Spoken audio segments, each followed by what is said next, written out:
Digital invoicing और उसकी integration FBR के साथ इस मौजू पे बहुत बात होती रही है और इसमें कुछ कंफ्यूजन लोगों में पाई जाती थी, जिसको दूर करने के लिए एक एफबीआर की एक अहम रिसेंट क्लैरिफिकेशन आई है,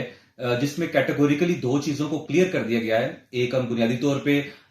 ये जो डिजिटल इनवॉइसिंग है, इसी इंटीग्रेशन एप्लीकेबल किस पे है,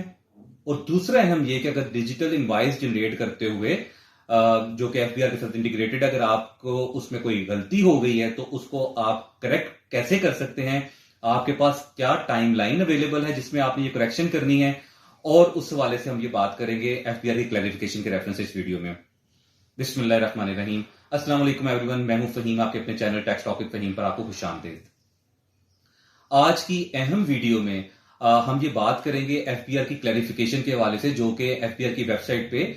30 मार्च यानी 2 दिन पहले वेबसाइट पे ये दी गई, और जिसमें बहुत अहम बात की गई कि डिजिटल इनवॉइसिंग जो है और इसकी इंटीग्रेशन वो एप्लीकेबल है तमाम इंडिविजुअल बिजनेसेस, हर वो कारोबारी फर्द या के इदारे के ऊपर जो कि सेल्स टैक्स के साथ रजिस्टर्ड है, चाहे वो कोई सोल प्रोप्राइटर है, चाहे कोई एसोसिएशन ऑफ पर्सन यानी कि पार्टनरशिप है, या के प्राइवेट लिमिटेड कंपनी है। तो ये एप्लीकेबल है तमाम सेल्स टैक्स रजिस्टर्ड इदारों के ऊपर कि आपने एफबीआर के साथ अपनी डिजिटल इनवॉइसिंग को इंटीग्रेट करना है थ्रू एनी लाइसेंस्ड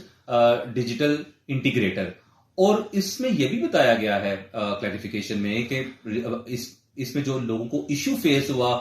एक से ज्यादा डिजिटल इंटीग्रेटर के साथ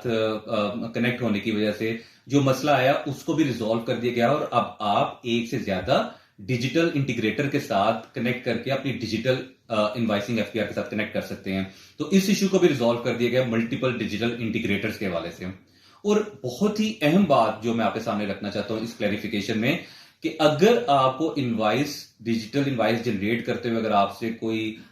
एरर कमिट हो गया है, कोई आपसे गलती हो गई है, या गलत इनवॉइस सिरे से जनरेट हो गई है, तो आप ना सिर्फ उसको डिलीट कर सकते हैं बल्कि उसको अमेंड कर सकते हैं, उस गलती को दूर कर सकते हैं। और वो टाइमलाइन आपको क्लैरिफिकेशन के अंदर दे दी गई है कि आप 72 आवर यानी कि 3 दिन के अंदर आप अपनी गलती को करेक्ट कर सकते हैं, और उसके लिए आपको कमिश्नर की अप्रूवल की जरूरत नहीं है। लेकिन अगर वो टाइमलाइन गुजर जाए तो फिर आपको कमिश्नर की अप्रूवल भी चाहिए होगी।